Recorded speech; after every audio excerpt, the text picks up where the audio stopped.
प्रभु यीशु के सामर्थ्य नाम में आप सबको जय मसीह की। Praise the Lord. आइए आज के सुंदर दिन के लिए पिता का धन्यवाद करें परमेश्वर की योजना के लिए कि आज हम जीवित हैं। आइए अपना ध्यान हम प्रभु के वचन की ओर लगाएं। मेरे साथ लूका रचित सुसमाचार अध्याय 2 और उसका वचन 33 निकालिएगा। यहाँ इस प्रकार से लिखा है, उसका पिता और उसकी माता इन बातों से जो उसके विषय में कही जाती थी आश्चर्य करते थे। Praise the Lord, hallelujah. प्रभु के लोगों, ये वर्णन है शिमोन भविष्यवक्ता के विषय में। शिमोन, जब परमेश्वर के आत्मा ने उससे स्पष्ट कहा था कि जब तक तू मेरे पुत्र को ना देख ले, या कहा जाए उद्धारकर्ता यीशु को ना देख ले, तब तक तुम मृत्यु को प्राप्त ना करेगा। एग्जैक्ट टाइम पर पवित्र आत्मा ने उससे बात किया। वो यरूशलेम के शांति की वार जो हो रहा था, परमेश्वर का आत्मा उस पर था, ऐसा प्रभु के वचन में लिखा है। जब उसने बालक यीशु को अपने गोद में लिया और जब वो महिमा के वचन को बोलना शुरू करता है, उसके भविष्य के विषय में बोलना शुरू करता है आत्मा में होकर, तो मरियम और यूसुफ आश्चर्यचकित थे कि कितना बड़ा अनुग्रह, कितनी बड़ी योजना परमेश्वर की है। उसके ठीक नीचे में आप हन्ना के विषय में पढ़ते हैं। 84 साल से विधवा है और परमेश्वर के मंदिर में रहती है। विधवा है, बुजुर्ग है, पति के साथ नहीं, पति की मृत्यु हो चुकी है। 84 साल से विधवा की अवस्था में भी वो परमेश्वर के राज्य की शांति की बाढ़ जो रही थी और लोगों को मसीह के बारे में बता रही है। विधवा, बुजुर्ग, हालेलुया। शिमोन बुजुर्ग हो चुका है, मरने की दशा में है, और तभी भी परमेश्वर की योजना का इंतज़ार है, उद्धारकर्ता का इंतज़ार है। पर हमारे पास कितने बहाने होते हैं। हम जवान लोग हैं, हम योग्य हैं, धन में, संपत्ति में, बहुत सारी चीज़ों में प्रभु ने हमें आशीष दी, पर अभी भी हमारे पास बहाना है, अभी भी हमारे पास कई प्रकार के उपाय हैं कि हम परमेश्वर के काम को ना करें। परंतु प्रभु के लोगों, इन लोगों को देखिए, ये बुढ़ापे में, तकलीफ़ में, पीड़ा में, मृत्यु की अवस्था तक पहुंच गए हैं, पर फिर भी ये भक्त का जीवन बिताते हैं और परमेश्वर का इंतज़ार करें। और ऐसे लोगों को प्रभु छूता है, परमेश्वर अपना दर्शन देता है, ऐसे लोगों को प्रभु इस्तेमाल करता है। पर सवाल ये है कि मरियम और यूसुफ क्यों आश्चर्यचकित हैं? वो मरियम जिसने यीशु को जन्म दिया, वो क्यों आश्चर्यचकित है? परमेश्वर के लोगों, सोचिए, एक टीचर जो सामाजिक विज्ञान का या साइंस का टीचर है, क्या वो मैथमेटिक्स को, गणित को अच्छे से पढ़ा सकता है? बिल्कुल नहीं। क्या वो अंग्रेजी को अच्छे से समझ सकता है? कोई गारंटी नहीं। यानी एक व्यक्ति किसी एक विषय पर या कुछ खास विषयों पर विशेषज्ञ हो सकता है, सब विषयों पर नहीं होता। यद्यपि मरियम ने स्वर्गदूत जिब्राइल का दर्शन जरूर पाया, यद्यपि उसने स्वर्गदूत से बातें भी करी है, परंतु फिर भी उसको इस बात को समझने में बहुत मुश्किल लगा जब यीशु मसीह ने इसी लूका के दूसरे अध्याय में प्रभु यीशु मसीह ने कहा, क्या तुम मुझे नहीं जानते? मुझे पिता के भवन में होना अवश्य है। 3 दिन तक छोड़ के चले गए। मंदिर में आए थे 12 साल का जब यीशु था, परंतु जब यीशु मसीह 3 दिन मंदिर में रह गए और सबके सब आगे बढ़ गए, और जब यीशु 3 दिन के बाद मिला, जब उसने कहा कि मुझे अपने पिता के भवन में होना अवश्य है, बाइबल स्पष्ट करती है मरियम और यूसुफ समझ नहीं पाए। यूहन्ना, यहाँ पर लिखा है, परमेश्वर का दास शिमोन और हन्ना जब कह रहे हैं, ये समझ नहीं पाए। बहुत बार हम अपने आत्मिक जीवन में, हमको ऐसा लगता है हम बहुत कुछ जानते हैं, हमने बहुत बाइबल पढ़ी, हमने 5 बार 6 बार बाइबल पढ़ लिया, हमको लगने लगता है हम बहुत कुछ जानते हैं, परंतु परमेश्वर के लोगों, हम कुछ भी नहीं जानते हैं। पवित्र आत्मा के सामने, परमेश्वर के सामने हमारा ज्ञान कुछ भी नहीं है। हम शून्य हैं, हम जीरो हैं। परमेश्वर के लोगों, सोचिए, यूहन्ना बपतिस्मा देने वाला का पिताजी याजक है ना। लूका के सुसमाचार 1 अध्याय में पढ़िए, यूहन्ना के सुसमाचार में पढ़िए, वो याजकी सेवकाई में लूका रचित सुसमाचार में, और याजक होकर वो अपने दल की बारी के अनुसार प्रभु के मंदिर में सेवा कर रहा है। और लिखा है, वेदी के दाहिने तरफ जिब्राइल स्वर्गदूत आकर खड़ा हो गया। उसने कहा, ओ जकरिया, तेरी प्रार्थना सुनी गई। बुढ़ापे में भी प्रार्थना कर रहा, जवानी से बुढ़ापे तक, कि प्रभु मुझे एक बेटा दे दे, एक संतान दे दे, एक आशीष दे दे।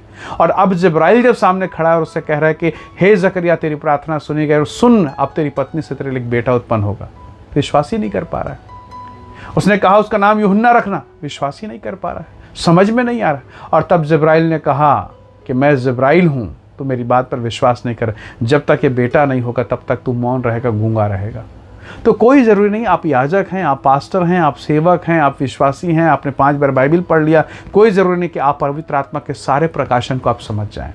पर परमेश्वर आपको समझाएगा अपने समय पर। हालेलुया। आज की सुबह अपने जीवन को हम नम्र करें और प्रभु से कहें कि परमेश्वर, जैसा दाऊद कहता, मेरी बुद्धि को खोल दे प्रभु, मेरी आंखों को खोल दे, ताकि मैं तेरी व्यवस्था की अद्भुत बातों को देख सकूं। आज की सुबह हम प्रभु से कहें कि परमेश्वर, मेरे ज्ञान, मेरी बुद्धि, मेरे आत्मिक समझ को खोल। लूका 24 अध्याय वचन 45 में प्रभु ने उनकी बुद्धि को खोला। सोचिए, जो लोग 3.5 साल तक यीशु के साथ रहे ना, वही लोग यीशु के मरने पर यीशु को छोड़कर इम्माउस चले गए। यीशु मसीह उनके साथ साथ जा रहे हैं, उनकी आंखें बंद है, बुद्धि बंद है। क्यों? क्योंकि डर है, अविश्वास है, भय है, यीशु की मृत्यु हो गई, अब कोई मतलब नहीं। उनके मन में यही भरा पड़ा है। वो तो मानो अपने मकसद के लिए आए थे। अब यीशु मसीह उनके साथ इम्माउस जा रहे हैं, उनसे बातें करते हैं, प्रभु का वचन बताते बताते। यीशु मसीह स्वयं, कितने लोग पहचाने? दोनों के दोनों नहीं पहचान पाए। पर जब अपने घर में गए और कहा कि प्रभु जी रात हो गई, हमारे साथ रह जा, और जब रहा और जब भोजन करने के लिए रोटी तोड़ा, प्रार्थना हुई, तब उनकी आंखें खुली और उनको समझ में आ गया ये तो प्रभु है, ये तो यीशु है। हालेलुया। जकरिया आराधना कर रहा है, बेटे की प्रार्थना कर रहा है, बेटे के लिए प्रार्थना कर रहा है। जिब्राइल खड़ा है, समझ में नहीं आ रहा है। मरियम उस उद्धारकर्ता को गोद में लिए है, उसको उसने दूध पिलाया, अपने गर्भ से उसे जन्म दिया, पर नहीं समझ पा रही है ये परमेश्वर का मसीह है, यही पापियों के लिए, संसार के जगत के लिए, इस संसार के लोगों के लिए ये उद्धारकर्ता मसीहा बनकर आया है, इसके कुर्बानी से हमें छुटकारा मिलेगा। वो समझ नहीं पा रही है कि यीशु को परमेश्वर के भवन में, पिता के भवन में लगे रहना है। हालेलुया। परमेश्वर के लोगों, इसलिए आइए हम अपनी समझ के लिए प्रार्थना करें, हम अपनी बुद्धि के लिए प्रार्थना करें, आत्मिक स्टैंडर्ड के लिए, आत्मिक जीवन के लिए। क्योंकि बहुत बार हम संसार के ज्ञान को प्राप्त करते हैं। परमेश्वर का वचन कहता है तू अपनी दृष्टि में बुद्धिमान मत होना, तो अपने समझ का सहारा मत लेना, संपूर्ण मन से यहोवा पर भरोसा रखना, तब वो तेरे लिए सीधा मार्ग निकालेगा। सीधा मार्ग कब निकलेगा? जब हम परमेश्वर पर भरोसा करेंगे, जब हम अपनी बुद्धि का इस्तेमाल कम करेंगे, तब सीधा मार्ग निकलेगा। तो प्रभु के लोगों, क्यों ना आज जब हमारा मार्ग टेढ़ा हो जा रहा है, घर में, परिवार में, पत्नी के साथ अनबन, बेटे के साथ अनबन, भविष्य समझ में नहीं आ रहा, शादी कब होगी, नहीं होगी, कैसे होगी, कितने प्रकार के मार्ग हम बना रहे हैं और वो सब टेढ़ा हो जा रहा है। पढ़ लिख के घर में बच्चे बैठे, नौकरियां नहीं है, बिजनेस खोल के बैठे, नुकसान पर नुकसान होता चला जा रहा है। प्रेम, हम अपने रिश्तों को सुधारने की कोशिश करें, रिश्ते टूटते चले जा रहे हैं। पता नहीं क्यों अविश्वास और संदेह, कहाँ से भ्रम की स्थिति पैदा हो गई है, और जो घर कुछ दिन पहले स्वर्ग के समान था, आज वो नरक से बदतर की स्थिति में हो गई है। बच्चे डिप्रेशन में, पति डिप्रेशन में, पत्नी डिप्रेशन में, कितने प्रकार के उलझन में हम फंसे हुए हैं। और ऐसी उलझन में हम चारों तरफ देखें तो हमें कुछ भी समझ में नहीं आएगा। हम इम्माउस की तरह हम भटक रहे हैं। मसीह हमारे साथ है, यीशु हमारे साथ है।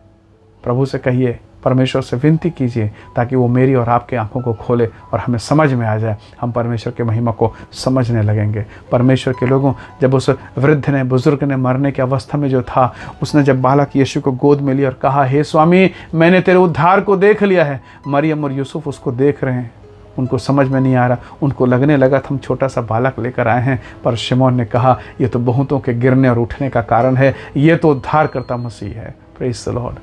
आइए आज के सुबह अपने मन को प्रभु के हाथों में सौंपने, अपने जीवन को, ताकि प्रभु हमें इस ज्ञान को, इस समझ को प्रदान करें। प्रेमी अनुग्रहकारी स्वर्ग के पिता, मेरे प्रिय भाई बहनों को मैं आपके हाथों में सौंपता हूँ प्रभु, कि तेरी सामर्थ्य, तेरी शक्ति, तेरा तेज इनके भीतर में हो, और सब प्रकार के नकारात्मक बातें, अंधकार की शक्तियाँ यीशु के नाम से इनके जीवन से, घर परिवार से दूर हो प्रभु। इनके बिजनेस को, इनके व्यवसाय को, इनके फाइनेंस को आप आशीष दें, इन्हें ऊँचा उठाएं प्रभु, और भ्रम की स्थिति से बाहर निकालें, और आपका सत्य आत्मा, आपका पवित्र आत्मा इनकी सहायता करे, आप इन्हें अगुवाई प्रदान करें। हर एक कन्फ्यूज़न यीशु के नाम से दूर होने पाए, आप इन्हें ब्लेस करें, आशीष करें। धन्यवाद पिता, प्रार्थना सुनने के लिए प्रभु यीशु के सामर्थ्य नाम से मांगते हैं, आमीन आमीन।